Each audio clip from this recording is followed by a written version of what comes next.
कई बार क्या होता है, जाने अनजाने में हम घर के वास्तु को खुद ही खराब करने की कोशिश करते हैं, जिससे कि वास्तु और ज़्यादा खराब होता जाता है।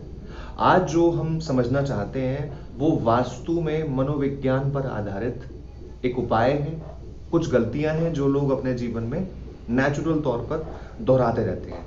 तो घर में लगी हुई बहुत सारी तस्वीरों को तो आपने देखा होगा, जब आप अपने रिश्तेदारों के घर जाते हैं या फिर इवन आपके अपने खुद के घर में बहुत सारी वॉल्स पर, अलग अलग दीवारों पर आपने अलग अलग पिक्चर्स को प्लेस किया हुआ है, बहुत अलग अलग डिजाइन करके आपने चीजों को लगाया हुआ है। तो आज इस चीज को समझने का प्रयास करते हैं कि कैसे मनोविज्ञान वास्तु के साथ कंबाइंड होकर, यानी जुड़ करके, यानी कोलैबोरेट होकर के काम करता है।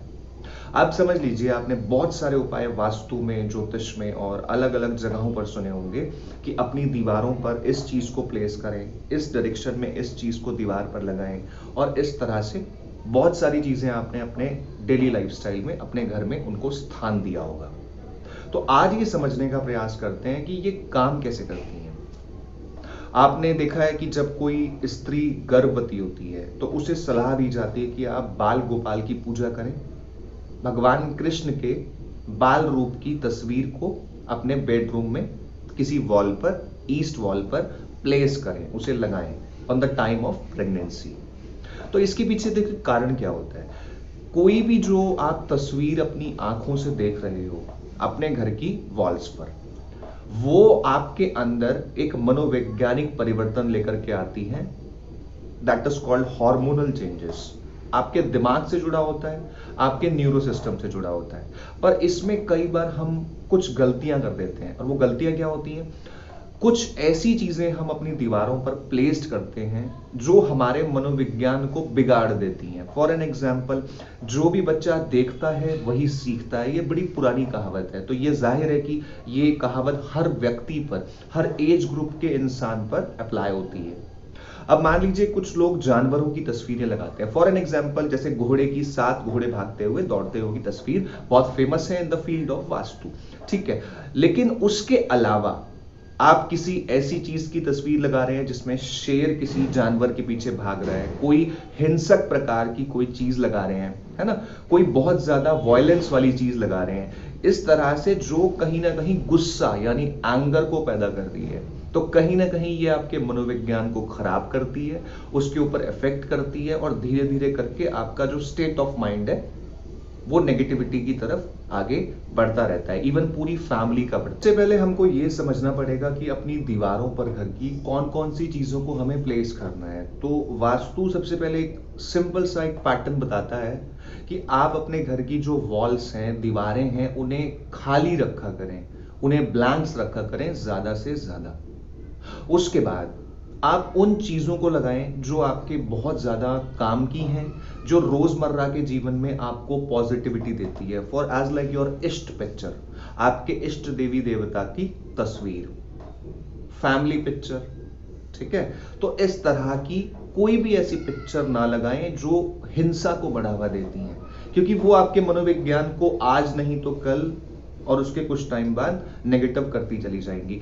और सबसे ज्यादा इस चीज का ध्यान रखें कि जो घर की दीवारें होती हैं, कोशिश करें उन्हें खाली रखा करें। फॉर एन एग्जांपल, इंसान कंफ्यूज बहुत ज्यादा होता है। आपके खाने की टेबल है, आपकी डाइनिंग टेबल पर कोई 50 सब्जियां रख दे कटोरियों के अंदर अलग अलग, तो पहले आपको 10 मिनट लग जाएंगे उसको चूज करने में कि मैं स्टार्ट कहां से करूंगा, है ना। तो इंसान अगर कहीं पर भी आपके जीवन में बहुत सारे ऑप्शंस होते हैं, तो इस बात का ध्यान रखें, जहां ज्यादा ऑप्शंस होते हैं वहां ज्यादा कंफ्यूजन्स पैदा होती हैं। तो घर के अंदर दीवारों को, वॉल्स को ज्यादा से ज्यादा उनको ब्लैंक रखें, खाली रखें। उसके बाद एक या दो पिक्चर्स, 2 या 3 पिक्चर्स को आपने प्लेस करना है, तो किसी वास्तु कंसल्टेंट से पहले सलाह लें, उसके बाद में उसको प्लेस करें। और वैसे भी 2 या 3 पिक्चर से ज्यादा पूरे घर में चीजों को ना लगाया करें। ज्यादा से ज्यादा कई लोग अपने घर में क्या करते हैं, अपने पितरों की लगा देते हैं। वो दक्षिण वॉल पर यानी साउथ वॉल के ऊपर लगाना एक शुभ माना जाता है, वो साइंटिफिक भी है। उसके अलावा आप भगवानों की पिक्चर्स को पूजा घर में स्थान दें, not in the walls, not on the walls. इसका ध्यान रखें खास तौर पर आप लोग। भगवानों की पिक्चर्स घर में बहुत अलग अलग स्थानों पर लगाई होती हैं, इधर लगा दी, उधर लगा दी, इधर। उसके अलावा घर का जो पूजा घर है, जो घर का मंदिर है उसके अंदर आप लोग रखते ही हैं जाहिर है तस्वीरों को, मूर्तियों को, तो घर में क्या होता है, कंफ्यूजन्स का माहौल क्रिएट हो जाता है ना। जहां ज्यादा ऑप्शंस वहां कंफ्यूजन्स। तो इसका ध्यान रखें, दीवारें बहुत हल्की हों, लाइट कलर्ड हों, और उनके ऊपर एक या दो पिक्चर्स, सीनरीज, कोई भी ऐसी चीज जो आपको एनर्जी देती है।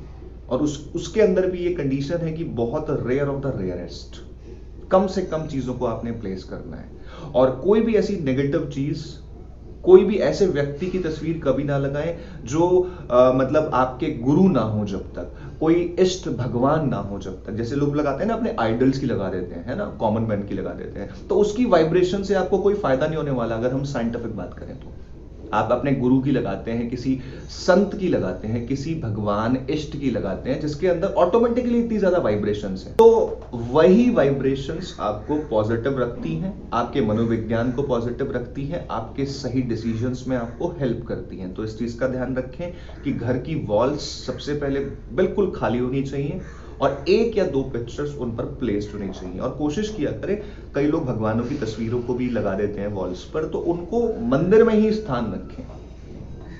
बहुत सारी चीजों को घर की दीवारों से हटाने से आप देखेंगे कि आपके घर का जो माहौल है, आपके दिमाग का जो साइकोलॉजिकल हिसाब किताब है, वो पॉजिटिव होना स्टार्ट हो गया, आपका कॉन्सेंट्रेशन ग्रो कर रहा है, ग्रूम करना स्टार्ट हो गया है।